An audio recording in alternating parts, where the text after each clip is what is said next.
First open an image in Photoshop. Select lasso tool and make a round selection on cheeks.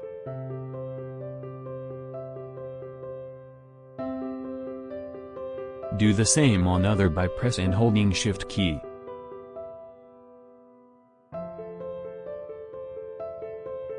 Click on New Fill or Adjustment layer and select Curves.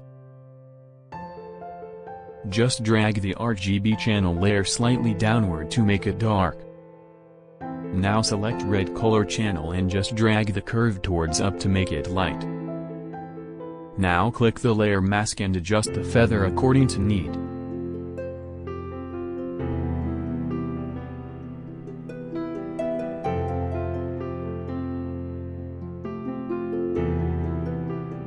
Now in the layer panel select curve layer and adjust the opacity to your need.